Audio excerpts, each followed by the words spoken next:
किसी बिलाल नाम के प्यार में, व्यक्ति के प्यार में फंसी हुई थी। उसको पढ़ाई करने नासिक से पुणे भेजा था, लेकिन हुआ क्या? हुआ ये कि बिलाल ने उसको प्यार के जाल में फंसाया। फिर बिलाल ने उसको ड्रग एडिक्ट किया, ड्रग्स देना शुरू किया। वो लड़की इतनी ड्रग्स की एडिक्टेड हो गई कि उस लड़की को ड्रग्स देने का कुरियर बना दिया गया। अब आप कहेंगे कुरियर मतलब वो क्या होता है? तो अभी हम बैठे रायगढ़ में।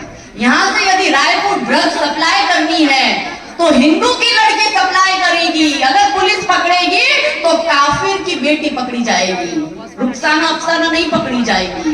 तो ड्रग्स का कुरियर भी। अब आपके मन में प्रश्न है, ये काफिर और क्या नया शब्द है दीदी? तो भाई काफिर का मतलब ये होता है कि जो इनके भगवान को ना माने वो नॉन बिलीवर है, और जो भी नॉन बिलीवर है वो काफिर है। और जो भी काफिर अल्लाह को नहीं मानता उसको मार दो या उसको कन्वर्ट करो। यदि वो कन्वर्ट नहीं होता तो उसको मार दो। यही षड्यंत्र है, यही इनको सिखाया जाता है, यही ये लोग कर रहे हैं। तो ऐसे होता है ड्रग्स के माध्यम से। तो उस बेटी को ड्रग्स का एडिक्टेड किया। उस बहन का मुझे कॉल आया, उसने कहा दीदी क्या करूं? तब हमने वहां के जो हमारे हिंदू संगठन के जो हमारे भाई थे उनसे हमने बात करी, उनका और इनका संपर्क करवाया। लड़की को सबसे पहले तो हॉस्पिटल में एडमिट कराया। 22 दिन तक वो लड़की को नशा मुक्ति केंद्र में रखा। उस लड़की के यहाँ पे चेस्ट पर बहुत बड़े बड़े अक्षर में बिलाल नाम का टैटू बना हुआ था। वो लड़की हॉस्पिटल के पलंग से इतना ऊपर तक उछलती थी क्योंकि उसको इतना एडिक्टेड कर दिया था। लड़की का हमने एडिक्शन छुड़वाया, लड़की को स्पिरिचुअल जीवन में लाए, उसको धर्म और ग्रंथ की शिक्षा दी, उसको हिंदुत्व के विषय में बताया, उसकी डेली काउंसलिंग करी। और 3 महीने के अंदर अंदर लड़की प्योर हिंदुत्ववादी लड़की बन गई, शुद्ध हिंदू बन गई।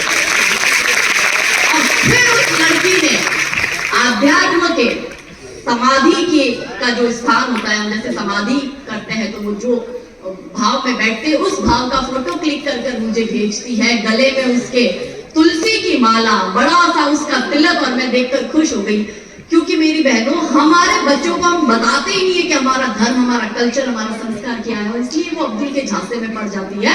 और 3 महीने बाद लड़की ने उसके ही समाज में उसको जो लड़का पसंद आया, उस लड़के से उसकी धूमधाम से शादी करवाई। ऐसे परिवर्तन होते हैं।